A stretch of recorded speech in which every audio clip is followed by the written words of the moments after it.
हर्ष का न्याय, एक गौतम बुद्ध प्रेरित कहानी। प्राचीन भारत में एक राजा था जिसका नाम राजा हर्ष था। राजा हर्ष अपनी प्रजा के प्रति प्रेम और करुणा से भरा हुआ था, परंतु कभी कभी उसकी न्यायप्रियता क्रोध में बदल जाती थी।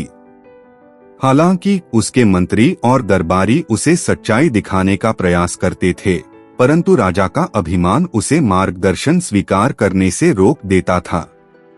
गौतम बुद्ध का आगमन। एक दिन बुद्ध अपने शिष्यों के साथ हर्ष की राजधानी पहुंचे। वहां पर उन्हें सुनहरी पत्तियों वाले घने वृक्षों से घिरे सुंदर उद्यान में ठहरने का निमंत्रण मिला। राजा हर्ष को जब बुद्ध के आगमन की खबर मिली तो वह उन्हें देखने के लिए बेहद उत्सुक हुआ। उसने सुना था कि बुद्ध के प्रवचन मन को शांति और ज्ञान प्रदान करते हैं। एक समस्या का उद्भव। उसी दिन एक बड़ी समस्या दरबार में उत्पन्न हो गई। राजा हर्ष के दरबार में दो व्यापारी आपस में झगड़ते हुए आए।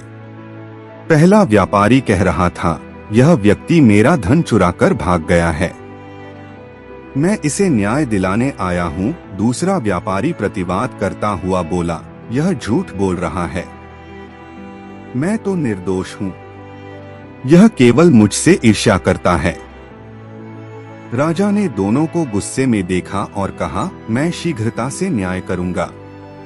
यदि तुम झूठे साबित हुए तो कठोर दंड के लिए तैयार रहो। राजा की आंखों में क्रोध था, जिससे दोनों व्यापारी कांपने लगे। बुद्ध की सलाह। गौतम बुद्ध ने यह सब देखा।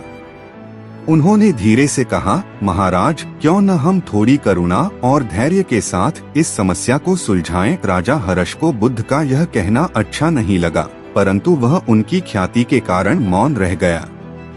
बुद्ध ने धीरे से आगे कहा, कभी कभी सत्य उतना सरल नहीं होता जितना वह दिखता है। हमें मन की शांति से सत्य तक पहुंचना चाहिए। सत्य की खोज। राजा ने बुद्ध की बात मानी और दोनों व्यापारियों को सुनने का आदेश दिया। बुद्ध ने एक विचित्र प्रस्ताव रखा, हमारे पास सत्य को प्रकट करने के लिए एक विशेष तरीका है, चलो इसे आजमाते हैं। मैं इन दोनों को ध्यान और सत्य साधना में बैठने का अवसर दूंगा। राजा ने बुद्ध के आदेश का पालन किया। दोनों व्यापारी बुद्ध के साथ बैठ गए और ध्यान करने लगे।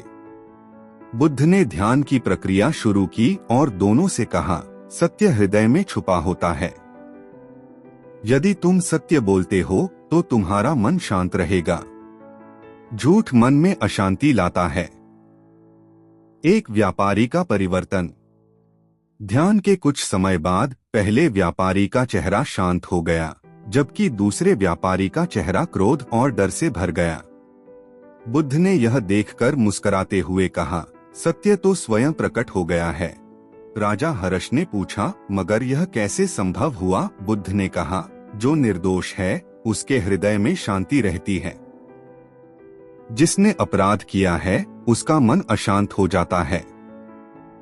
दूसरा व्यापारी अचानक रो पड़ा और सच कबूल कर लिया। उसने कहा, मैंने ही चोरी की थी, मैं अपने लालच और ईर्ष्या के कारण ऐसा किया। राजा हर्ष को यह देखकर बहुत आश्चर्य हुआ। उसने बुद्ध से कहा, आपकी करुणा और धैर्य ने सत्य को प्रकट कर दिया। आपने मुझे सिखाया कि न्याय क्रोध से नहीं बल्कि करुणा और धैर्य से होना चाहिए। बुद्ध का उपदेश। बुद्ध ने राजा से कहा, महाराज, हर व्यक्ति के भीतर अच्छा और बुरा दोनों होते हैं। जब हम करुणा से किसी को देखते हैं तो उसका अच्छा पक्ष जागृत होता है। इसलिए न्याय केवल दंड के लिए नहीं बल्कि सुधार के लिए भी होना चाहिए। राजा ने बुद्ध की बात को ध्यान से सुना और उनसे क्षमा मांगी कि वह जल्दी क्रोध कर जाता है। राजा हर्ष ने प्रतिज्ञा ली कि वह अब न्याय करने में हमेशा धैर्य और करुणा रखेगा। उसने दोनों व्यापारियों को उनकी स्थिति के अनुसार उचित दंड और सुधार का अवसर दिया। बुद्ध के उपदेश ने पूरे राज्य में शांति और संतुलन की भावना फैला दी। कहानी की सीख। यह कहानी हमें यह सिखाती है कि न्याय केवल कठोरता से नहीं बल्कि करुणा और धैर्य से होना चाहिए।